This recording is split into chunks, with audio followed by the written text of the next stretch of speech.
ನಮಸ್ಕಾರ. ನನ್ನ ಎಲ್ಲ ಪತ್ರಕರ್ತ ಮಿತ್ರರಿಗೂ ಹಾಗೂ ನನ್ನ ಅರಸೀಕೆರೆ ಜನತೆಗೂ ಕೂಡ ನಮಸ್ಕಾರವನ್ನು ತಿಳಿಸುತ್ತಾ, ಈ ಸಂದರ್ಭದಲ್ಲಿ ಒಂದು ವಿಡಿಯೋನ ಮಾಡಬೇಕು ಅಂತ ಹೇಳಿ ಬಹಳ ಆಸೆ ಆಯಿತು. ಹಾಗಾಗಿ ಒಂದು ವಿಡಿಯೋನ ಮಾಡ್ತಾ ಇದ್ದೀನಿ. ಕಾರಣ ಇಷ್ಟೇ, ಕಳೆದ 4-5 ದಿವಸಗಳಿಂದ ನನ್ನ ತಾಲೂಕಿನಲ್ಲಿ ನಡೆದಿರತಕ್ಕಂಥ ವಿದ್ಯಮಾನಗಳನ್ನ ಅವಲೋಕಿಸಿ ಈ ಒಂದು ವಿಡಿಯೋ ಮಾಡಬೇಕು ಅಂತ ಅನ್ನಿಸ್ತು.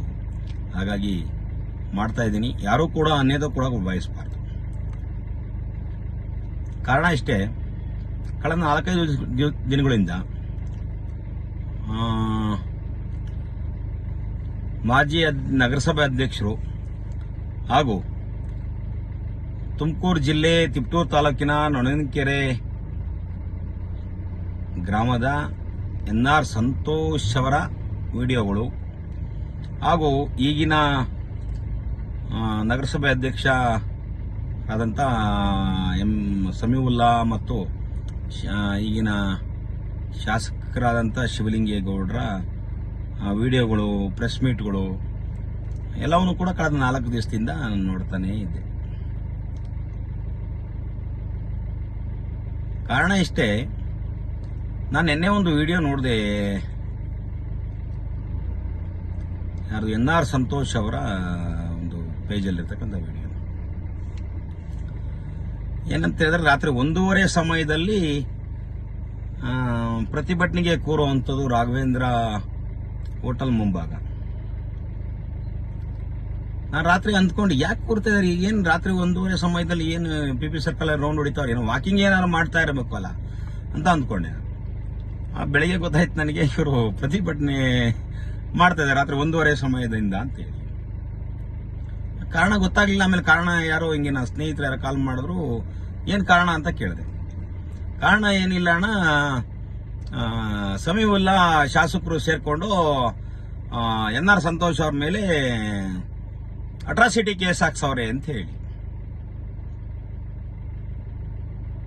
ಹೌದಾ, ಅಟ್ರಾಸಿಟಿ ಕೇಸ್ ಹಾಕ್ಸವ್ರ? ನನಗೂ ಕೂಡ ಗೊತ್ತಿರಲಿಲ್ಲ. ರಾತ್ರಿ 1:00 ಸಮಯದಲ್ಲಿ ಕುತ್ಕೊಂಡಾರ ಅಂತ ಹೇಳಿದ್ರೆ ನಂಗೆ ಗೊತ್ತಾಗ್ಬಿಡ್ತು. ಏನೋ ಭಯ ಬಿದ್ಬಿಟ್ರು. NR ಸಂತೋಷ್ ಏನೋ ಮಾಡ್ತಾ ಇದ್ದಾರೆ, 1:30 ಸಮಯದಲ್ಲಿ ಯಾಕೆ ಕೂರ್ತಾನೆ ಈ ಮನುಷ್ಯ ಅಂತ ಹೇಳಿ.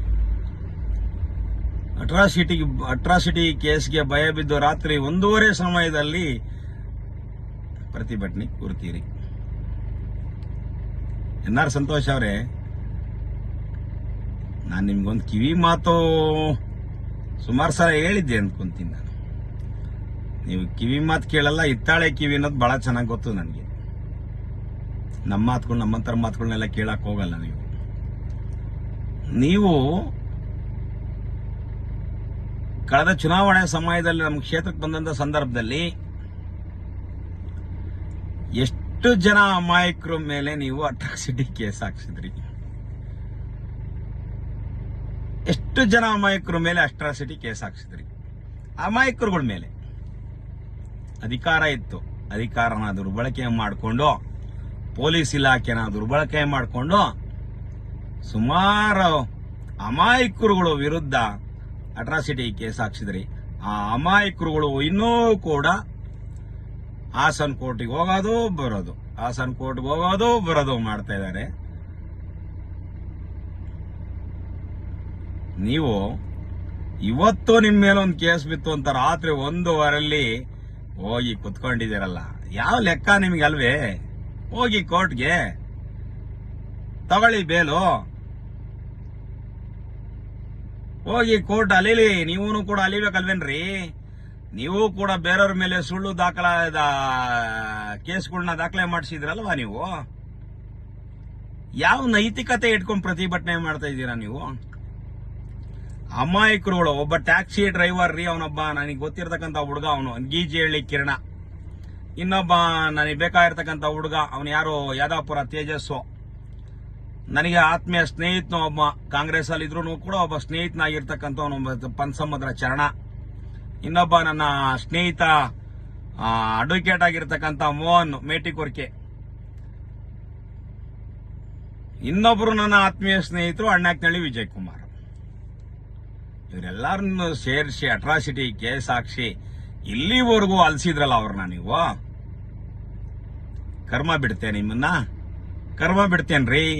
ಕರ್ಮ ಬಿಡ್ಲಿಲ್ಲ. ನೀವು ಹೇಳ್ತಾ ಇದ್ರೆ ಒಂದು ಬ್ಯಾನರ್ ಹಾಕೊಂಡು ಅಲ್ಲೀಗ ನಮ್ಮ ಮೇಲೆ ಶಿವಲಿಂಗೇಗೌಡ, ಸಮೀವುಲ್ಲಾ ಸುಳ್ಳು ದೂರನ್ನು ದಾಖಲೆ ಮಾಡಿದರ ವಿರುದ್ಧವಾಗಿ ಪ್ರತಿಭಟನೆ ಮಾಡ್ತಾ ಇದೀವಿ ಅಂತ ಹೇಳಿ. ಯಾವ ನೈತಿಕತೆ ಇಟ್ಕೊಂಡು ಪ್ರತಿಭಟನೆ ಮಾಡ್ತಿದ್ದಾರೆ ಎನ್.ಆರ್. ಸಂತೋಷ್ ಅವರೇ? ಏನ್ ನಿಮ್ ಕಾಂಟ್ರಿಬ್ಯೂಷನ್ ಕ್ಷೇತ್ರಕ್ಕೆ?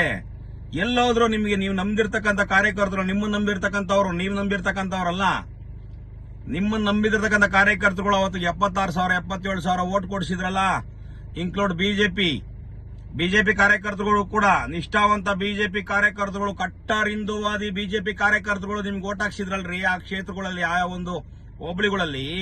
ಎಲ್ರಿ ಅವರೆಲ್ಲ? ನಿಮಗೆ ಆರ್ಥಿಕವಾಗಿ ಧನ ಸಹಾಯ ಮಾಡುವಂತಾರೆಲ್ಲ ಎಲ್ರಿ? ಎಲ್ಲೋದ್ರು ಅವರೆಲ್ಲ? ನನಗೆ ಒಂದು ಗಮನಕ್ಕೆ ಬಂದಂಗೆ ಪುಟ್ಟನ ಕಡೆ ದಿನೇಶ್ ನಿಮ್ ಜೊತೆ ಇದಾನ, ದೊಣ್ಣನ ಕಡೆ ದಿನೇಶ್ ನಿಮ್ ಕೈಲಿದಾರ, ಹಿರಿಸಾದ್ರಳ್ಳಿ ಯೋಗೇಶ್ ನಿಮ್ ಕೈಲಿದಾನೇನ್ರಿ? ಮಾಗೇನಹಳ್ಳಿ ನಾಗೇಶ್ ನಿಮ್ ಕೈಲಿದಾನೇನ್ರಿ? ನಿಮಗೆ ಆರ್ಥಿಕವಾಗಿ ಸಹಕಾರ ಮಾಡಿದಂತ ಒಂದು ಚಿಪ್ಪಂಜ ನಿಮ್ ಜೊತೆಲಿದಾನೇನ್ರಿ? ಎಲ್ಲೋದ್ರಿ ರೀ? ಬೇಡ. ನಮ್ಮ ಒಂದು ನಗರದಲ್ಲಿರ್ತಕ್ಕಂಥ ಕೌನ್ಸಿಲರ್ನ ಏನ್ ಮಾಡಿದ್ರಿ ನೀವು? ವಿದ್ಯಾಧರ್ನ ಏನ್ ಮಾಡಿದ್ರಿ ನೀವು? ಎಲ್ಲಿದ್ದಾರೆ? ನಿಮ್ ಜೊತೆಲಿದಾರೇನ್ರಿ? ಸುಮ್ಮನೆ ಬೊಗಳೆ ಬಿಟ್ಕೊಂಡು ಪಾಪ ಅವ್ರ ಜೊತೆಲಿರ್ತಕ್ಕಂಥ ನಮ್ಮ ಶಿವನ್ ರಾಜು, ನಮ್ಮ ಉಮೇಶ್ ಅಣ್ಣ, ಈಗ ನಮ್ಮ ಹೊಸ್ತಾ ಸೇರ್ಪಡೆ ಆಗಿರ್ತಕ್ಕಂಥ ನಿಮ್ ಜೊತೆಲಿ ನಮ್ಮ ಬಕ್ಕಪರ್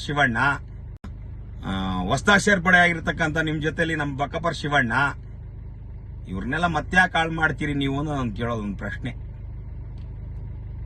ನಾನು ಸುಮಾರು ಕೇಳ್ತಾ ಇದ್ದೆ, ಬಿಡ್ರಿ ನಿಮ್ ಜೊತೆ ಅವನು ನಮ್ಮ ರೋಗಿಯ ಬುದ್ಧಿ ಇಲ್ಲ, ಇದ್ದಾನೆ ನಿಮ್ ಜೊತೆ, ಏನು ಮಾಡಕ್ಕಾಗಲ್ಲ.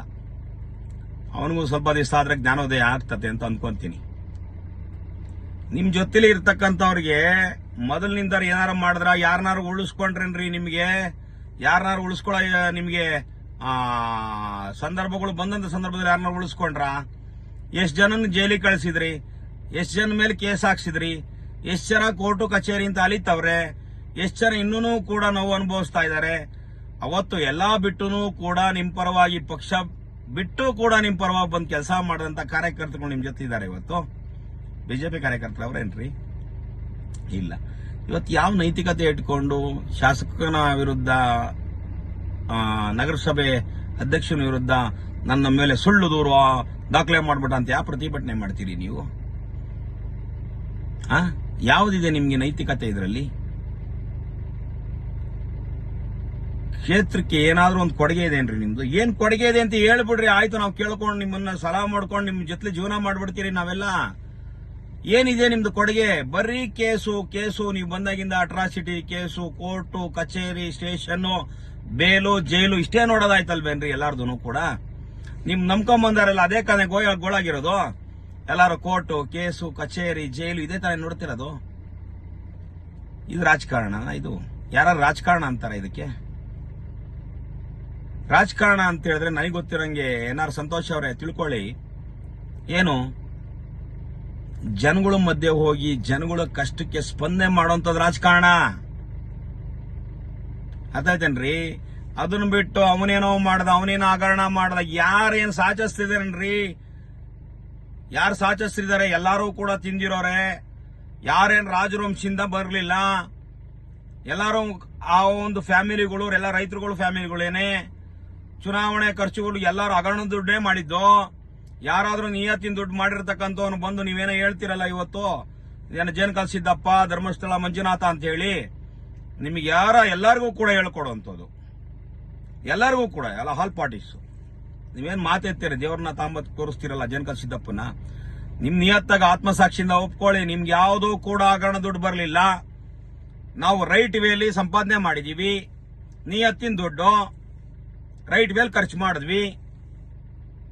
ನಮ್ಗೆ ಯಾವುದೂ ಕೂಡ ಅನೈತಿಕ ದುಡ್ಡು ಯಾವುದು ಬರಲಿಲ್ಲ, ಯಾವುದು ಅನೈತಿಕ ದುಡ್ಡುಗಳನ್ನ ನಾನು ಖರ್ಚು ಮಾಡಲಿಲ್ಲ. ನಾನು ಬೆವರು ಸುರಿಸಿ ಸಂಪಾದನೆ ಮಾಡಿರ್ತಕ್ಕಂಥ ದುಡ್ಡನ್ನ ಖರ್ಚು ಮಾಡಿ ಚುನಾವಣೆ ಮಾಡಿದೀನಿ ಅಂತ ಹೇಳಿ ನಿಮ್ಗೆ ಯಾರೋ ಇವತ್ತು ಪ್ರೆಸ್ ಮೀಟ್ಗಳನ್ನ ಮಾಡ್ತಾ ಇದ್ದೀರೋ, ಮಾಜಿ ಅಧ್ಯಕ್ಷರು, ನಗರಸಭೆ ಮಾಜಿ ಅಧ್ಯಕ್ಷರು ಗಿರೀಶ್ ಅವರನ್ನ ಶ್ರೇಷ್ಠ ಹೇಳ್ತಾ ಇದ್ದೀನಿ ಈ ಸಂದರ್ಭದಲ್ಲಿ. ನಾನು ಬಹಳ ಕ್ಲೀನ್ ಹ್ಯಾಂಡ್ ಆಗಿದ್ದೀನಿ, ನಾನು ಬೇರೆ ಏನೂ ತಿಂದಿಲ್ಲ ಏಸ್ಗೆನ, ನಾನು ಅನ್ನ ತಿಂದೇ ಮಾಡ್ಕೊಂಡಿರ್ತಕ್ಕಂಥದ್ದು ಇದೆಲ್ಲ ಅಂತ ಹೇಳಿ ಏನಾದ್ರು ನೀವಿದ್ರೆ ನಾನು ಕೂಡ ಓಪನ್ ಚಾಲೆಂಜ್ ನಿಮಗೆ ಮಾಡ್ತೀನಿ. ಎಲ್ಲರಿಗೂ ಕೂಡ ಓಪನ್ ಚಾಲೆಂಜ್. ನಾನು ಕೂಡ ನೀವು ಕರೆದಂತ ದೇವಸ್ಥಾನಕ್ಕೆ ಬರ್ಲಿಕ್ಕೆ ಸಿದ್ಧ ಇದ್ದೀನಿ. ನಾನು ನಿಯತ್ತಿಗೆ ಸಂಪಾದನೆ ಮಾಡಿ, ನಿಯತ್ತಿಂದ ಸಂಪಾದನೆ ಮಾಡಿ ದುಡ್ಡಲ್ಲಿ ಚುನಾವಣೆ ಮಾಡಿದ್ದೀನಿ. ನಿಯತ್ತಲ್ಲಿ ಸಂಪಾದನೆ ಮಾಡಿದ ದುಡ್ಡನ್ನ ಚುನಾವಣೆ ವೆಚ್ಚವಾಗಿ ಖರ್ಚು ಮಾಡಿದ್ದೀನಿ. ನಾನು ಯಾವುದೂ ಕೂಡ ಅನೈತಿಕ ದುಡ್ಡನ್ನ ಸಂಪಾದನೆ ಮಾಡಲಿಲ್ಲ ಅಂತ ಹೇಳಿ ನೀವು ಬಂದು ನೀವು ಹೇಳೋ ಅಂತ ದೇವರುಗಳ ಮೇಲೆ ನೀವು ಪ್ರಮಾಣ ಮಾಡ್ರಿ, ನಾನು ಕೂಡ ಬಂದು ಹೇಳ್ತೀನಿ ನೀವು ಸಂಪಾದನೆ ಮಾಡಿದ ಅನೈತಿಕ ದುಡ್ಡೇ ಅಂತ ಹೇಳಿ.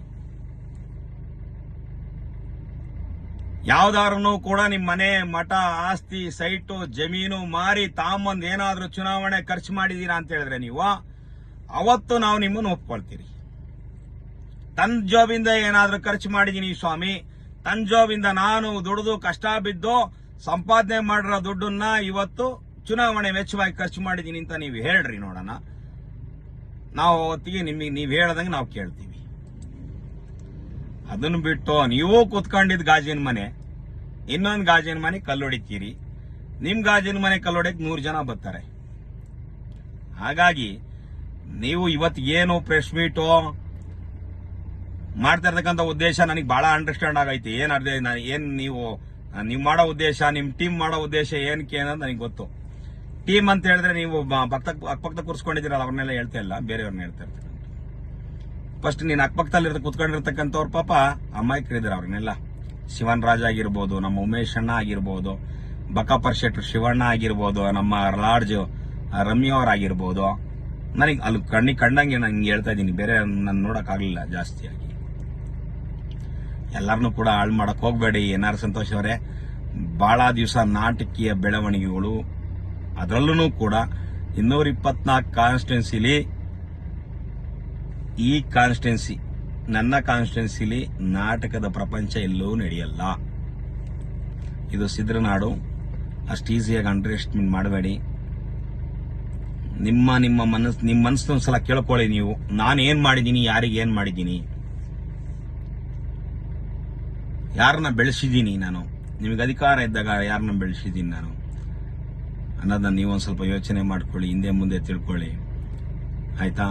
ನಾನು ಕೂಡ ಆ ಕ್ಷೇತ್ರದಲ್ಲಿ ಕೆಲಸ ಮಾಡ್ಕೊಂಡ್ ಬಂದಿರತಕ್ಕಂಥ, ನೀವು ಬರೋದಕ್ಕಿಂತ ಮುಂಚೆ ನೀವು ಬಂದಿರಲಿಲ್ಲ. ಆ ಕ್ಷೇತ್ರದ ಬಗ್ಗೆ ಗೊತ್ತೇ ಇಲ್ಲ ನಿಮ್ಗೆ. ಆ ಸಂದರ್ಭದಲ್ಲಿ ನಾನು ಕೆಲಸ ಮಾಡ್ಕೊಂಡ್ ಬಂದಿದ್ದೀನಿ. ಎನ್.ಆರ್. ಸಂತೋಷ್ ಅವರೇ, ನನ್ನ ಮನಸಾಕ್ಷಿಗೆ ಒಪ್ಪೋ ರೀತಿಯಲ್ಲಿ ಕೆಲಸ ಮಾಡ್ಕೊಂಡ್ ಬಂದಿದ್ದೀನಿ. ಯಾರೇನೇ ಮಾತಾಡ್ಬೋದು, ನಾನು ಅದ್ರ ಬಗ್ಗೆ ಏನು ಕಾಮೆಂಟ್ ಮಾಡ್ಲಿಕ್ಕೆ ಹೋಗಲ್ಲ. ಯಾರೇನ್ ಬೇಕಾದ್ರೂ ಹಾಕ್ಲಿ ಈ ವಿಡಿಯೋಗೆ, ಬೇಜಾರಾಗಲ್ಲ. ನೀವು ಕೂಡ ಹಾಕ್ಸಿದ್ರಿ ಅದನ್ನೆಲ್ಲ, ಏನೇನ್ ಬೇಕು ಅದನ್ನೆಲ್ಲ ಹಾಕ್ಸಿದ್ರಿ. ನನ್ನ ಮೇಲೆ ಅಪಪ್ರಚಾರಗಳು, ಆರೋಪಗಳು ಎಲ್ಲ ಮಾಡಿಸಿದ್ರಿ. ನಾನು ಅದಕ್ಕೇನು ಬೇಸರ ಆಗಾನೇನಲ್ಲ. ಹಾಗಾಗಿ ನಿಮ್ಮ ಜೊತೆಲಿರ್ತಕ್ಕಂಥವ್ರನ್ನ ಆದಷ್ಟು ಕೂಡ ಉಳಿಸ್ಕೋಬೇಕಾಗಿತ್ತು. ನೀವು ಉಳಿಸ್ಕೊಳ್ಳಿಲ್ಲ. ಇವತ್ತು ನಿಮ್ ಜೊತೆಲಿ ಯಾರೂ ಇಲ್ಲ. ನಿಮ್ ಜೊತೆಲಿ ಇರ್ತಕ್ಕಂಥವ್ರನ್ನ ಒಂದೇ ಒಂದು ಹೇಳ್ತೀನಿ, ಕೇಳ್ಕೊಳ್ಳಿ. ನನ್ನ ಒಂದು ಮೆಂಟಾಲಿಟಿಗೆ, ನಿಮ್ ಜೊತೆಲಿ ಇರ್ತಕ್ಕಂಥವ್ರು ನಿಮಗೆ ದುಡ್ಡು ಕೊಟ್ಟು ಆರ್ಥಿಕವಾಗಿ ನಿಮಗೆ ಸಹಕಾರ ಮಾಡಿ ನಿಮ್ಮಲ್ಲಿ ತಗಲಾಕೊಂಡ್ರೆ ನಿಮ್ಮ ಹತ್ರ ಇರಬೇಕು. ಬಿಟ್ರೆ